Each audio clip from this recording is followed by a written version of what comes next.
सर्वप्रथम समस्त आज आए हुए माताएं, बहनें, युवा साथी और तमाम हमारे मसीह समुदाय को जय मसीह की, जय जोहार, गुलगुलान, जय संविधान।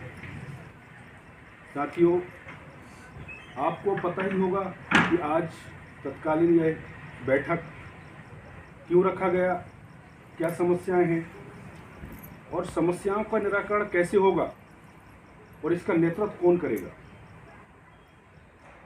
तो सबसे पहले मैं बताना चाहूँगा कि आदिवासी समाज और ईसाईयत, इसको शायद आपने आज तक गौर नहीं करे होंगे। इसके एक बुक भी है जिसको अच्छे पढ़े लिखे लोगों ने बनाया है और मैं भी अध्ययन करता हूँ। जिस प्रकार से आदिवासी समाज कहता है कि ईसाई में चले गए तो ये हमारे समाज के नहीं है, ये गलतफहमी है।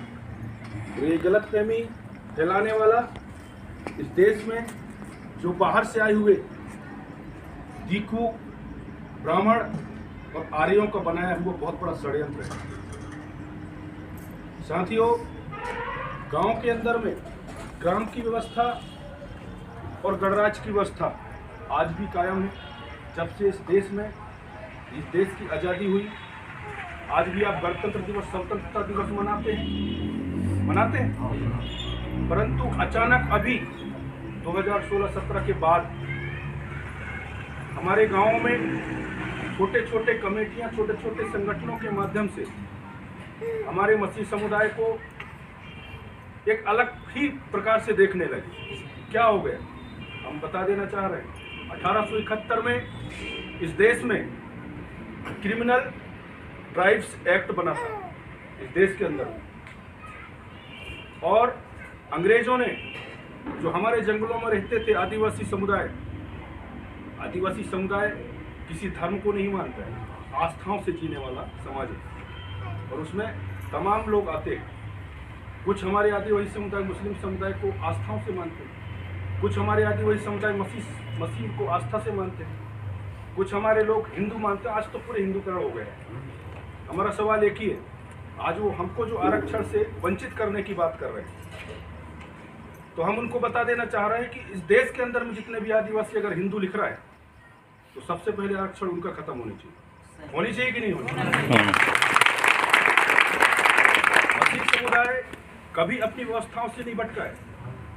उसने भटके हुए लोगों को एक मंच में समानता का व्यवस्था और व्यवहार से जीने पलने का एक मार्गदर्शन देता है।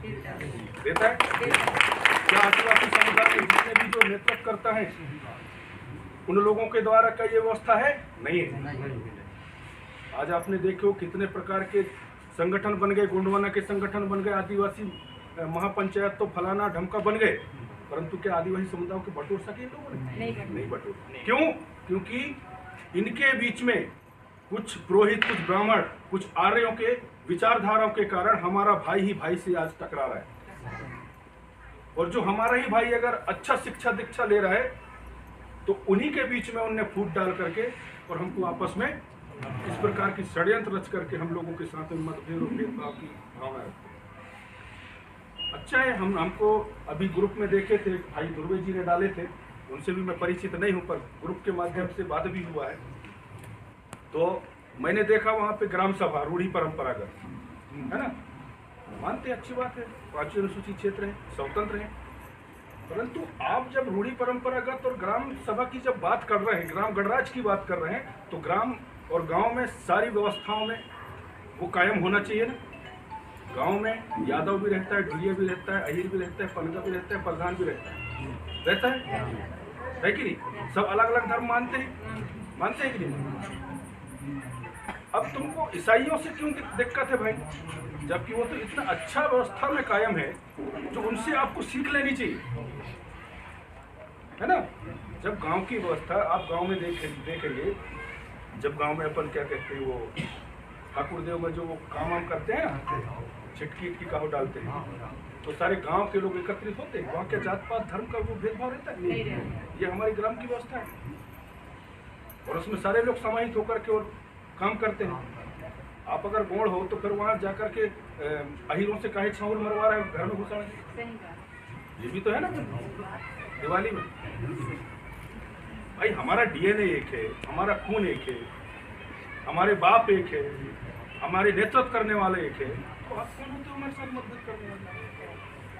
अब ये बात वहाँ की है धर्मपुरी ना, धर्मपुरी की जो बात है, इस बात में वहाँ के सरपंच और सचिवों को लगता हो कि हम ग्राम सभा लगा करके बहुत बड़ा तीर चला दिए देश के अंदर। ये गलत है। अगर हाईकोर्ट में अभी भी पिटीशन गल जाए तो सारे के सारे अंदर हो जाएंगे, क्योंकि आदिवासी हिंदू है ही नहीं। ये चीज आप ध्यान देना। आदिवासी ईसाई धर्म में, बौद्ध धर्म में, मुस्लिम धर्म में समाहित है, हिंदू में नहीं है। समाहित है, आज भी इतिहास है। जब इस देश के अंदर में 1871 में क्रिमिनल ट्राइब एक्ट जब बना, तो उस टाइम में हमारे वनवासियों को अंग्रेज लोगों ने बने हुए क्षेत्रीय थानों में हर रोज के शाम सुबह गांव के घर के पूरे लोग वहां जाकर के एंट्री देते थे, और जो नहीं देता था उसको गोली मार दिया जाता था। तब मिशनरी के पादरी भाइयों ने उस सरकार से, अंग्रेजों से एक प्रस्तावना मांगी, क्या इन वनवासियों को, इन आदिवासियों को जंगल में जीने का अधिकार नहीं है? तो उन्होंने एक प्रस्ताव दिया, क्या आप शिक्षा दीक्षा दे सकते हो उनको, इन वनवासियों को? तो उन्होंने कहा बिल्कुल देंगे। इनके पास रोजगार नहीं है तो दे सकते हो, बिल्कुल देंगे। क्या ये कभी बीमार पड़ेंगे या कुछ होंगे तो आप हॉस्पिटल बना सकते हो, बिल्कुल बनाएंगे। सारी व्यवस्था मसीह के पादरी भाइयों ने गांव गांव जाकर के जगाए हैं हमारे लोगों को। आज जो भी मसीह समुदाय में सर्वगुण संपन्न है, और इन आदिवासियों को बता देना चाह रहे हैं कि बहुत बड़े पहले से कहते नहीं, हमारे इन पुरखों की महल है, अटारी है, किला है, क्या भी बनवा अब तक तो बना देते भाई। आज भी खंडर है ना, तो क्या किया आदिवासी? ईसाई ही असली आदिवासी है अगर इतिहास पढ़ोगे।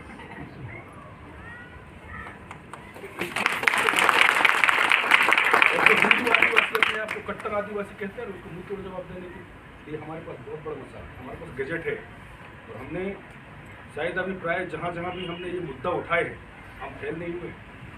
बाबा अम्बेडकर भीमराव ने इतना अच्छा इतिहास हमको दे के गया है कि उसको अगर हम अध्ययन करें तो शायद ही है कि हमसे कोई बात आए। अब तो अभी चलो ठीक है, बहुत एक ही गांव के आए होंगे, 2-4 गांव के आए।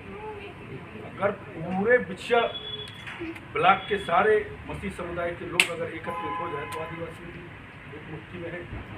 हिंदू लोग तो हिंदू आदिवासी, ये मैंने सर्च कर चुका है। भाई तुमको इतना ही ज्ञान नहीं है कि हम अगर इनसे दूर हो जाएंगे तो क्या आदिवासी जिंदा रहेगा? बचे नहीं पाता होता। आज अगर आदिवासी तुमको बचा पाएगा तो ईसाई समुदाय बचा। हाँ, हो सकता है कि उन लोगों ने नेतृत्व नहीं, इनको नेतृत्व करने का मौका नहीं दिया, कुछ दमनात्मक नेताओं के द्वारा वोट मांगने के लिए पादरी को टारगेट बनाते हैं, क्योंकि उसके उस अंडर में सारे लोग जो पादरी बोलेगा जिसको देना है उसको वोट दे देते, नेता बना देते। पर जब उनके ऊपर जब कोई दिक्कत होती है तो क्या खड़े होते नहीं होते। इस चीज को हमें समझना है। अब अभी वही दिक्कत आया, वहाँ पास्टर भाइयों को वहाँ एंट्री नहीं, पहले होता था, अभी क्यों भाई चल? तो इसके लिए आप हाईकोर्ट जाओ ना, हाईकोर्ट से गजट निकालो कि क्या दिक्कत हो गया, अभी क्यों नहीं हमको जरूरत, हमारे लोगों को समाज से बंद क्यों कर दिया जाता है? भाई बाबा अम्बेडकर भीमराव ने तो छुआ खत्म कर दिया है, संविधान में किया है।